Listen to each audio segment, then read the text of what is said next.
I had to shred very hard to lose all the fat, and unfortunately I also lost a lot of the muscle, the newly built muscle that I gained from the bulk. And so this illustrates my point. Why are we all bulking and cutting? Coach Greg and Jeff Seid finally comes clean, explains why he hasn't been posting pictures, videos of himself and so on social media. And it's not because he was overworked, bored, frustrated, or just wanted a break from social media. It is not what you think. Why did he stop posting? Because he got fat. Not my words, his words. I got fat. And so you can see the pressure to look amazing, to have single-digit body fat, it can get to anyone. Jeff Seid has an amazing physique. Whether he's shredded and or fat as he claims he is, of which we'll talk about in a second, the guy looks phenomenal, far better than the average person. And even for Jeff Seid, it was too much. He did not like the way he looked and did not want other people to see him in that state. A state of perhaps 20% body fat. Not obese, not fat, just a little bit heavier than he used to.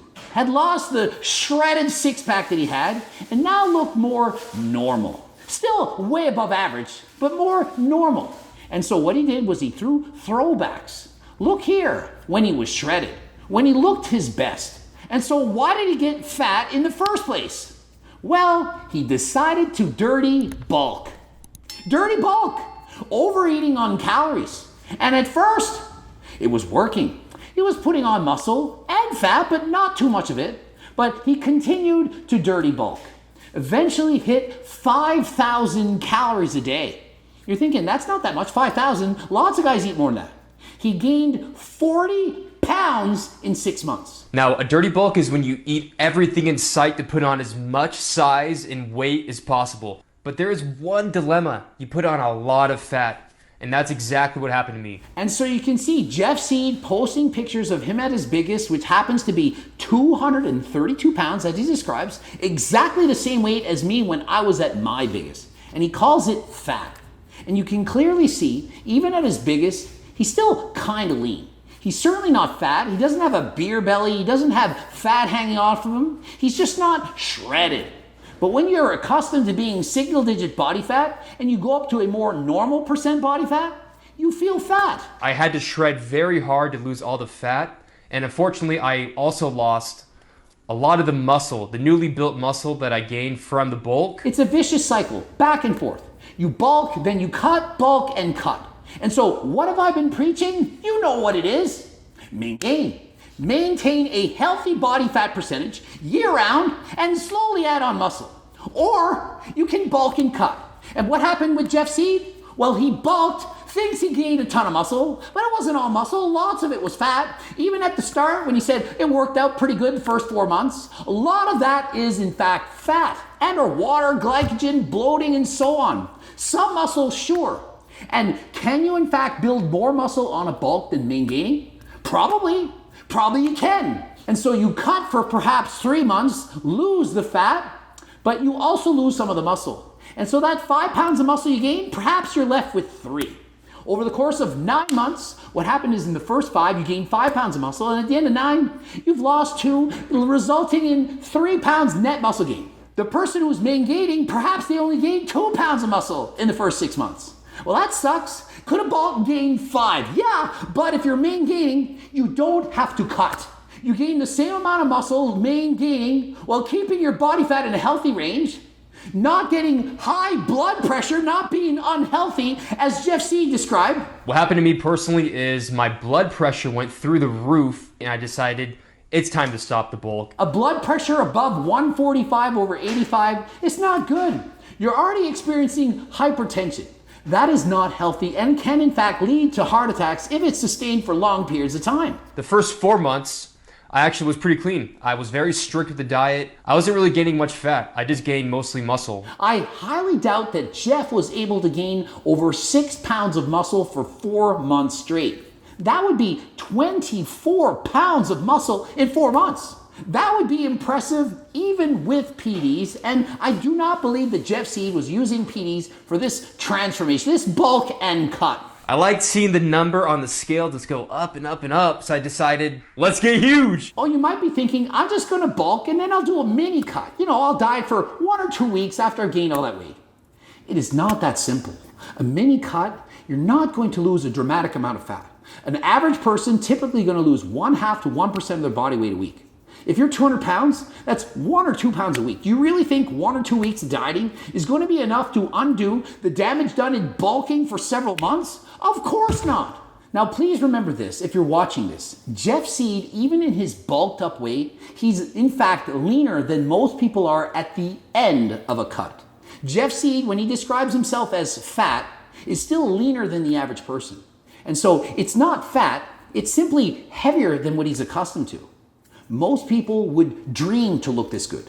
Jeff Seid at his absolute fattest, for most people, that would be amazing. They would trade physiques in a heartbeat. I had to shred very hard to lose all the fat, and unfortunately I also lost a lot of the muscle, the newly built muscle that I gained from the bulk. And so this illustrates my point. Why are we all bulking and cutting?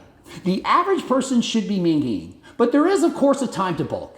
If you're at single-digit body fat, you're not feeling healthy, you're in a calorie deficit, it's too strict, it's too severe, you should bulk. But if you're already at 20% body fat, if you have more body fat than Jeff has at the end of his bulk, why are you bulking? At the end of his bulk at 232 pounds, Jeff Seid, I have to cut. I don't like this. I'm not posting on social media. Imagine if he had maintained. If he had been consistent, perhaps maintained 10 to 15% body fat, something healthy. He could have continuously posted on social media, liked his appearance in the mirror, made gains the entire time, and not had to ultimately end in a cut. Once the body has enough calories, it has enough calories. It's not beneficial to become obese in order to add on more muscle. Unless you're a strongman competitor, perhaps a power lifter, and you're trying to lift the most weight humanly possible, there's no benefit to becoming obese in the chase for putting on muscle. But what about IPV pro bodybuilders? They all bulk and cut. Of course they do. They compete at 4 or 5% body fat. That is not a healthy weight. You can't function normally at single-digit body fat, 5%. And so what do? They bulk up. And how much? Perhaps 12, 15%. And so they're only adding in more calories because they need the extra calories in order to feel normal. If you're already at 20%, you got enough fat. And so right now, look down at your stomach. If you can't see a single outline of abs whatsoever, don't bulk, maintain. There's no reason to force in those calories trying to add on muscle. My advice to you is do not dirty bulk. You need to bulk responsibly. Increase your calories gradually as your weight goes up. Keep doing cardio. Eat fairly clean. And so Jeff realized that bulking at all costs, it's not worth it. It's not healthy. Maintaining, much more healthy. And Jeff's advice, bulk responsibly. If you are going to bulk, do a lean bulk, a small calorie surplus, one of which does not allow you to gain too much body fat. If your blood pressure is through the roof, if you're force feeding calories, if you notice that you no longer like your appearance in the mirror, it's gone too far.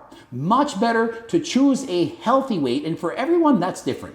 Normally I say between 10 and 20%. That is for most people something that they can physically, mentally, emotionally, spiritually achieve. And for many people, it's not 10%, it's closer to 20. And so not everyone can walk around with shredded aesthetic abs. As bad as you want it, you can try for it, but if you don't feel good, you don't have the energy, you can't sleep right, you lose your libido, your testosterone levels are on the drop, you've gone too far.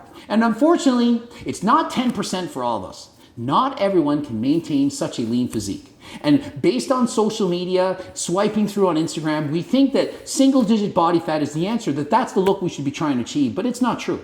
And so Jeff, he does in fact feel that pressure. He's been a famous fitness model for years. And so when his physique gained a bit of fat, 20% body fat he was perhaps, he felt fat, even though he still looks fantastic. Doesn't look like he needed a drastic cut. Perhaps he should just settle down at a moderate amount of body fat, 15%. Rather than going from 20% to single-digit body fat, back and forth, up and down, yo-yo dieting, increasing blood pressure, not feeling good, force feeding, he could maintain 15% year-round, forever, all the time. You need to be honest with yourself. Evaluate your physique and the progress you're making. And so please have realistic goals. Try to understand the message that I've been putting out. That if you're at a healthy body fat percentage, then continue to maintain that healthy body fat and slowly add muscle from there. If you're too lean, for example, Tristan Lee, Jeff Cavalier, these guys, they're extremely shredded, and I do believe if they added in more calories and got their body fats higher, they would be able to add more muscle. But if you're over 20% body fat, adding in extra calories, going on a bulk, not going to be beneficial. Don't just focus on the scale, your weight. Look in the mirror, see how much fat you're gaining. If you're gaining too much fat, not as much muscle, it might be time for you to start shredding and end the bulk. And so I'd like to add on to that it might not be time to start shredding. It might be just time to maintain. Just because you're gaining a bit of fat doesn't mean it's time to shred. If you notice you're gaining too much fat, then just stop right away. You can maintain your body fat and increase your muscle with a very minor calorie surplus. One that for most people, not even measurable. For example, 30 calories a day for most people will be enough to add the muscle that you need naturally. Can you even track 30? Probably not. And so just eat. Eat normal. Most people cannot even gain 12 pounds of muscle in a year. And so if your weight is going up by more than 1 pound a month, most likely some of that weight is in fact body fat. Hopefully you don't end up like Jeff C, gaining too much fat, crash dieting, and losing the muscle that you gained during the bulk. Strongly suggest you maintain somewhere around 15% body fat for most people. Hopefully the video helped. Ending it here. Looking for harder than last time supplements to help in your progress? Tons of supplements out there to help you. Too many to name here. Click the link in the description. And of course, the cookbooks, training books, coaching plans by me and my team. Check out my website, gregdoucette.com for coaching, or Greg Doucette IP Pro on Instagram. Check out the bloops. Subscribe, click the bell button, comment for the algorithm. And until next time, I am out.